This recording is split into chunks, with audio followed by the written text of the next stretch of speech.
What is up, everybody? It is Alex, the Boogeyman here, Title Boxing Club, Rochester, New York. I just took a class here, Steph's class. It was really great, and I have him using a midweek musing, if you will, and you will. And today we are talking about the height of your punches. We're going to talk about straight punches. We're going to talk about bent arm punches, where you are punching on the bag. So we're going to say that the default here is every time you throw a punch, if we say jab cross, we are assuming you're throwing it to the face of your opponent, right into the face. Now, how tall is your opponent? In terms of training, and this is important, your opponent is exactly as tall as you are. So I have this guy here. He's about at my height when I'm down in my fighting stance. So when I throw straight punches, I want to throw straight to him. Maybe he's a little high because I like to get low when I do these things. So I want to throw straight punches straight to him. Jabs and crosses straight to him. Now, if we throw a jab across to the body, I'm going to get down and throw that punch anywhere below his neck area. I mean, we want to go, kind of in the stomach range, maybe the solar plexus. But when we do that, we don't want to punch downward like this. See how my head is here, his head is here, I'm punching down? No, I want to get down low when I throw those jabs and crosses, so that my head's out of the way. I'm also getting more weight into it, and I'm guarding my face. Those are all good things.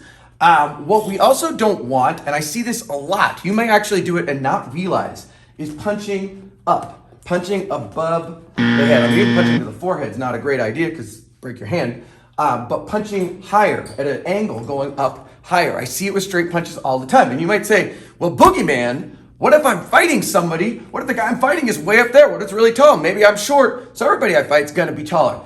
Okay, in that fight, in that actual fight, and you're punching their head, you would punch up a little bit. But that is not the way we train. Why? Because we want to make our punches as perfect, as technical as possible. So we want to train going at our height level. That way, when we have to punch up and kind of break the rules, our punch is going to be better for it. We don't spend a lot of time punching up because, again, it gets bad mechanics, bad habits. You hit with the bad part of your hand. It's not a great thing to do. So no punching up straight punches, no punching down straight punches. You want to use your legs to change elevations, but make sure those punches are right in front of you. They go right down the middle. You want to try practice in front of the mirror. Punch your own face. So one more note I want to say about straight punches is sometimes people punch straight, but their hands are down here.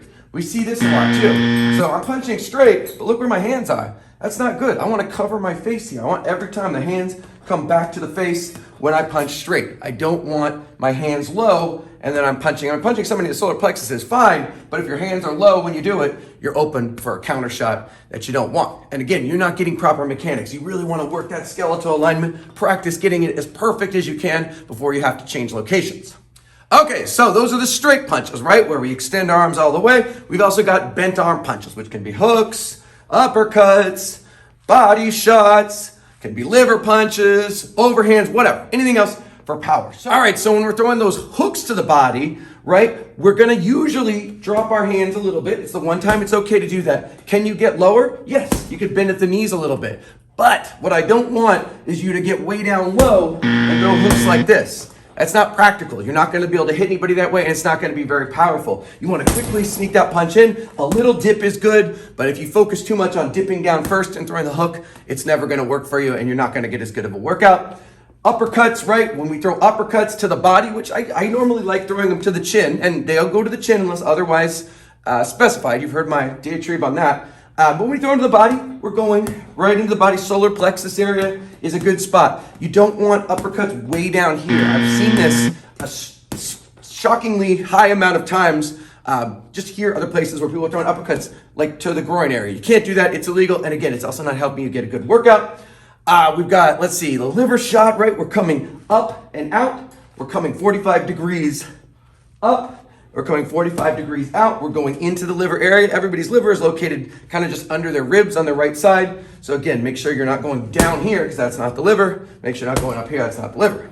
When you throw an overhand, overhands are always going to go to the head.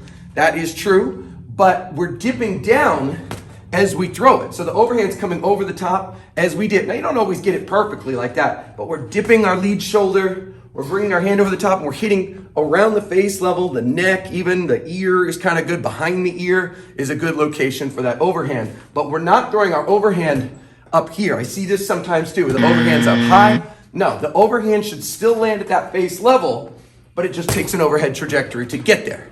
So, it's a long musing, a lot of musing to muse, but important stuff. I want to see people throwing punches at their own head, at their own body, not at their own groin, or not practicing to fight Goliath. We can do that later. Once the fight's scheduled, I'll work with you and we'll teach you how to take down the giant. But for now, focus on the good technique because it's only going to help you get better.